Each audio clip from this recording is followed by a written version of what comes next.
Imagino que durante os últimos dias você tenha ouvido falar sobre Elon Musk e sua investida no Twitter, né? Primeiro comprando uma parte das ações da companhia e finalmente comprando 100% delas na transação confirmada ainda ontem. Durante esse vídeo nós vamos falar um pouco sobre o que aconteceu, né? Como essa transação aconteceu, como ela se dará financeiramente, né? E ainda sobre os motivos e as possíveis consequências, né?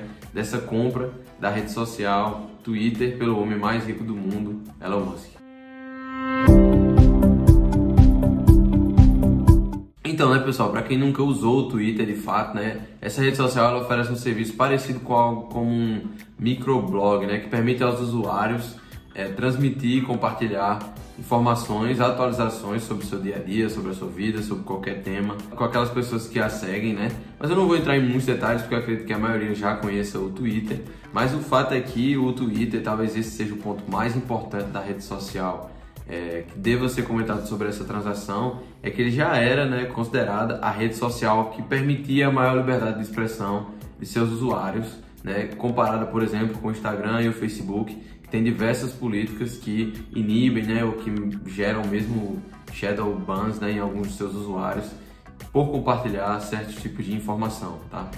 Então, o Twitter já era considerado essa rede social com maior liberdade de expressão. E no início do mês, Elon Musk, atual dono, né, da Tesla e da SpaceX, a Tesla, né, no ramo de carros elétricos e a SpaceX no ramo de foguetes, né, de naves espaciais, foi ele que criou o conceito, né, dos foguetes que aterrissam de ré, diminuindo drasticamente os custos, né, de uma viagem espacial, já que antes os equipamentos, né, que eram utilizados para a construção dos foguetes eram perdidos. Tá? Então esse cara, o cara mais rico do mundo, ele se interessou pelo Twitter e comprou cerca de 9%, pouco mais de 9% das ações da rede social. E poucos dias depois, o próprio Elon Musk fez uma proposta para comprar a rede social completa por cerca de 44 bilhões de dólares. Com esse dinheiro, Elon Musk conseguiria comprar diversas empresas da Bolsa Brasileira, como por exemplo o Bradesco, Santander, a VEG, o próprio BTG Pactual, entre outras, né, entre várias outras. O Elon Musk com esse valor só não conseguiria comprar a Vale, a Petrobras, a Itaú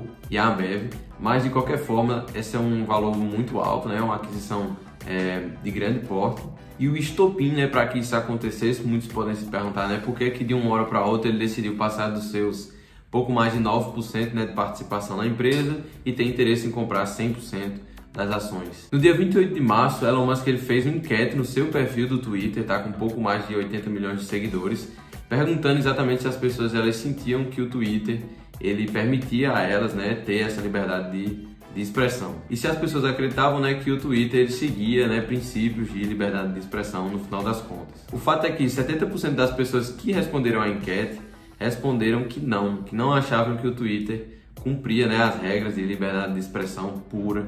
E nesse momento o Elon Musk ele se engajou, né, junto a essas pessoas a criar, né, no Twitter, a fazer do Twitter uma rede social em que a liberdade de expressão seria o ponto-chave, o propósito número 1 da rede. E como eu comentei anteriormente, né, não demorou muito para que ele decidisse adquirir, né, 10%, quase 10%, né, das ações da companhia e logo depois fazer essa proposta aí para adquirir 100% das ações, né, se tornar dono completamente do Twitter. Elon Musk ele diz acreditar, né, que a liberdade de expressão ela é um imperativo social para qualquer democracia em funcionamento. E ele diz que o Twitter ele tem um potencial enorme, principalmente, né, quando se fala da liberdade de expressão, e que ele, né, Elon Musk, seria a pessoa para desbloquear esse grande potencial que o Twitter possui. Talvez esse seja o ponto, né, quando se fala de liberdade de expressão, que divide mais as pessoas acerca da compra do Twitter por Elon Musk, né? Existiram dois momentos talvez chave, né, recentes, em que a liberdade de expressão nas redes sociais pode ter causado problemas, né, segundo algumas pessoas. Um deles que a gente pode mencionar é a eleição de 2018 do presidente Bolsonaro, em que existiram muitas acusações sobre divulgação de fake news, né, de informações falsas, e que isso ajudou muito no fato dele ter sido eleito.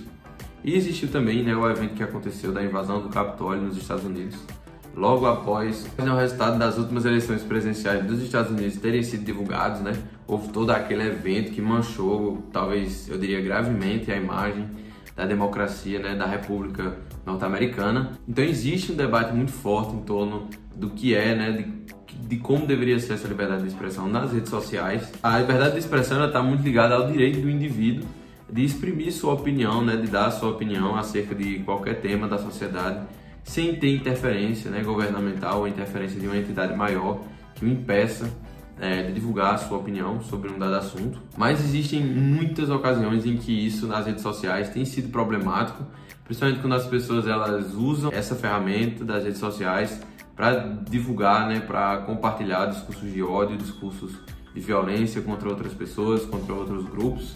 Então é por isso que muitas vezes as redes sociais, como por exemplo o Facebook tem feito, né, agora a Meta, no seu conjunto de redes sociais, para filtrar, né, o número de informações, a quantidade de informações sobre determinados assuntos que são compartilhadas. Inclusive quando se fala, né, de democracia, eu já fiz até um vídeo interessante sobre isso, vou deixar o link aqui para vocês. Existe um tema interessante que se chama, né, o paradoxo da tolerância. Eu já fiz um vídeo sobre isso anteriormente aqui no canal, vou deixar o link aqui para vocês. E esse paradoxo ele foi criado por Karl Popper em um dos seus livros. Na verdade, ele é um dos 3 paradoxos que ele aborda no livro. Ele diz exatamente nesse paradoxo, né, que em uma sociedade genuinamente tolerante, as pessoas devem ser intolerantes à intolerância, né, para que essa tolerância geral das pessoas nesse ambiente democrático aberto à expressão, né, à liberdade de expressão, ele não seja perdido pela intolerância, pelo autoritarismo de um certo indivíduo, de um único indivíduo ou de um grupo específico, tá? Então, isso é uma coisa muito importante que deve ser levada em conta nas redes sociais e que talvez motive muitas pessoas a serem contra, né, essa tal liberdade de expressão nas redes sociais, que permite que as pessoas digam o que bem entenderem, né? E vocês, né, pessoal, o que é que vocês acham dessa ideia? O que é que vocês pensam sobre liberdade de expressão nas redes sociais?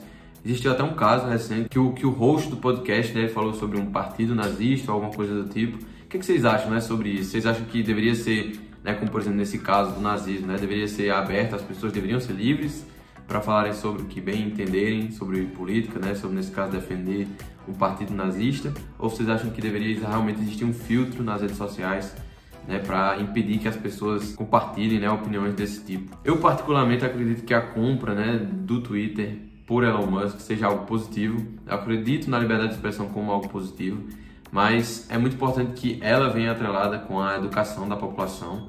Isso porque na medida em que as pessoas elas podem emitir opinião, é muito importante que as outras elas sejam capazes, né, de interpretar.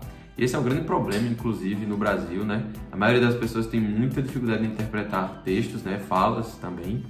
Então é muito importante que a educação ela caminhe junto com a liberdade de expressão para que a gente consiga julgar, né, as informações. Mas de qualquer forma, eu prefiro que a informação ela seja disseminada e que eu julgue se aquela informação ela é verdadeira ou não, se eu decido compactuar com a opinião de alguém ou não, e em que pessoas eu vou depositar a minha confiança, né, sobre os fatos, né, para ouvir ou não a opinião de uma determinada pessoa sobre um determinado assunto. Mas de qualquer forma, né, gostemos ou não, a transação ela foi aceita ontem, né, segunda-feira, né, dia 25 de abril, pela gestão, né, do Twitter, pelos atuais donos do Twitter. É importante mencionar, né, que Elon Musk ele pretende usar, né, um mecanismo chamado Leverage Buyout. Tá? Esse é um mecanismo que é comumente usado na aquisição de empresas no mercado financeiro. Isso quer dizer que ele vai fazer uma compra alavancada, ele vai usar cerca de 20 bilhões, um pouco mais do que isso, de uma venda que ele fez de ações da Tesla no começo do ano. Então, com esses 20 bilhões, ele vai adquirir uma parte do Twitter e ele vai adquirir em dívida, né, se endividando, pegando dinheiro emprestado, o resto da rede social, né, e vai se tornar dono dela e vai ficar devendo esse dinheiro, né, para ser pago depois, tá? Então esse é um mecanismo bem comum e como garantia, né, dessa dívida que ele está tomando, ele vai deixar algumas ações da Tesla que ele ainda possui e algumas ações também, é claro, do Twitter que ele realmente comprou, né, que foram realmente compradas já sem usar a própria dívida. Então sabendo disso, né, pessoal, nos resta apenas esperar, observar para ver o que é que vai acontecer com o Twitter, né, se realmente os rumos que Elon Musk acredita poder dar para a rede social vão ser positivos ou negativos e como vai ser a adesão das pessoas também, né, à rede social nas próximas semanas, nos próximos meses e mesmo nos próximos anos. Tá? Então espero que vocês tenham gostado desse vídeo, espero que ele tenha sido informativo, ajudado vocês de alguma forma. Se foi o caso, deixem um like, se inscrevam no canal para não perder nenhum dos nossos próximos vídeos. Um abraço pessoal e até a próxima.